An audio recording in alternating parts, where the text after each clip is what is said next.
Okay, guys, welcome to the first episode of the season. I'm Kennedy Uche. and today we're going to be talking about Premier League, the first week of the season, and transfer window in general. And what has been going on in the transfer market outside the Premier League also.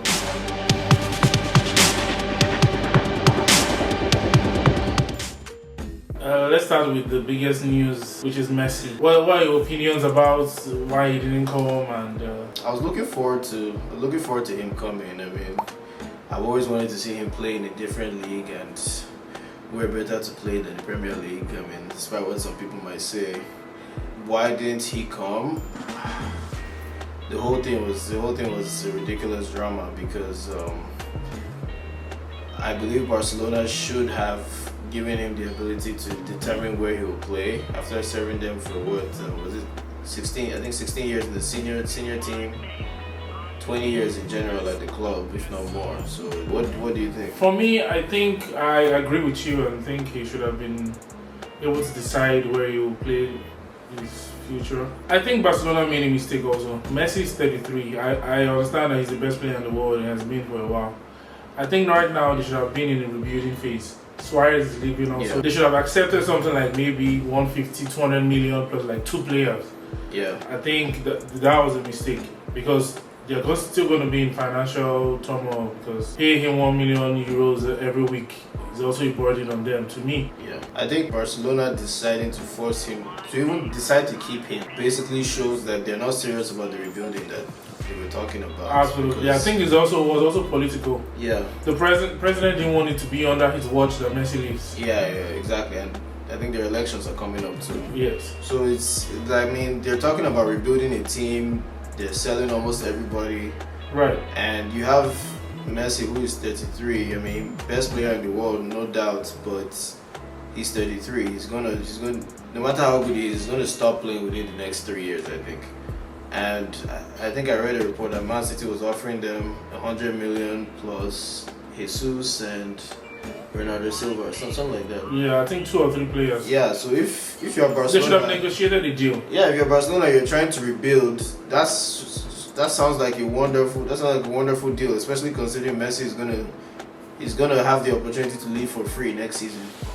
Oh well, we're looking forward to seeing Messi in the Premier League, but that's all gone right now. Let's make some predictions about Who will win the league? the Premier League. Yeah. I don't think Man City have changed that much, and Liverpool haven't changed that much either. Man City has added some good defenders like Koulibaly. Have they actually got him? They're gonna get him. They're gonna get him. But there's also Thiago to consider. But although it's seeming like you are after him as well now too. So I don't know what's The going problem on. I see is Liverpool. I don't like the way they've been playing preseason. Yeah, they won 7-2, but Yeah, they were losing 2-0. they've definitely been lax Yeah. since they won the title. They've been And selling Ronaldo to get Thiago is like you're getting a better player, yes, but I think they needed to strengthen their squad, not just sell to bring someone in. Yeah, I agree, but I think the reasoning there is they have another player, or they believe they have another player like Wijnaldum that can play the same role. Probably Oxlade-Chamberlain is going to be the one filling in for that role. Yeah, but my only problem I see is last 2 seasons have been perfect seasons for them. In terms of Salah hasn't gotten injured, Mane hasn't really gotten injured. Yeah, If you a situation where Mane gets injured, what happens? that's a good point. That's the only problem I see. That's why I needed them to strengthen their squad. I think they definitely should have too, but you can also argue that it's not by accident that Mane and Salah have not gotten injured. Whatever Well, it is that Klopp does behind the scenes, he knows how to get his players Fit, playing that high intensity and staying fit. But at some point, their luck is probably going to run out at some point. Right. So I don't know. So what are your predictions for top 3? Let's say top 4. Top 4. I'm thinking at some point this form that they've had over the past 2 years will end. I'll put City first. Liverpool second, maybe United third, Chelsea fourth. I think Chelsea and Arsenal are going to be fighting it out for 4th place. That's what I'm thinking. For me, I'll go out on a limb here and still put Liverpool as first. I think it's going to be a close one between Liverpool and City. Probably. I think Chelsea will come third and Man U fourth. I'm not really convinced by Chelsea's signings, to be honest. I mean, they're doing a lot of signing, but my only, if you look at last season, they didn't really have much, and they've gotten some decent players. But what they have is a similar problem to what you were saying with Chelsea. They didn't necessarily. Yeah, the squad is probably gonna be stronger now, but it's more like they were replacing what they already had instead of what they didn't.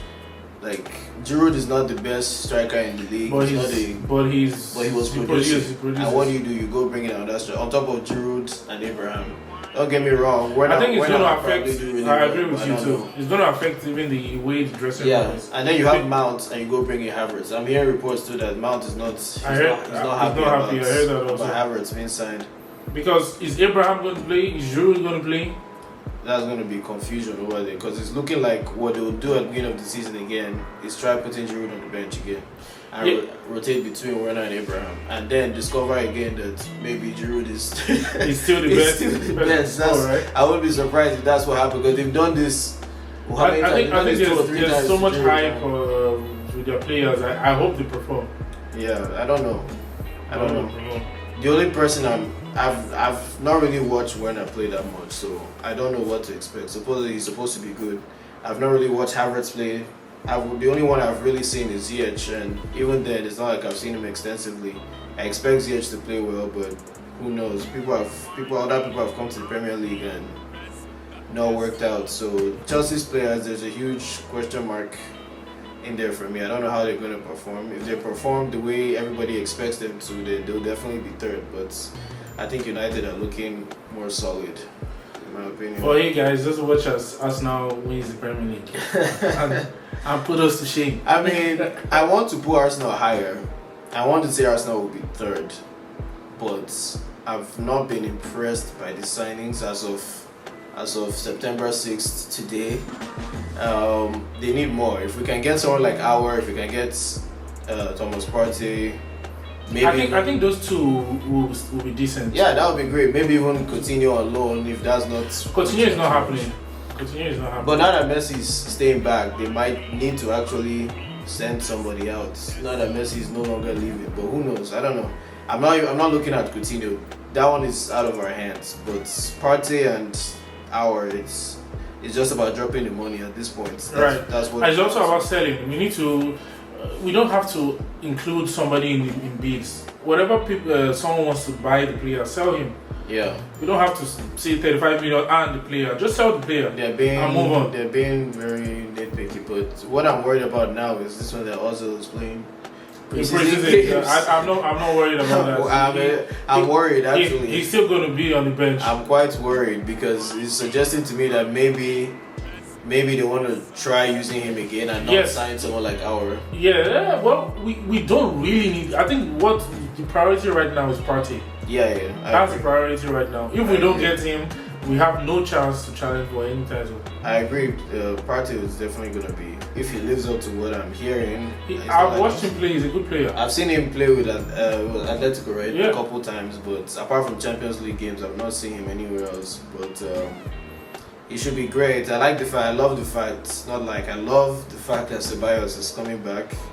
He's back already. Yeah, so I was very happy. It feels like a new signing actually.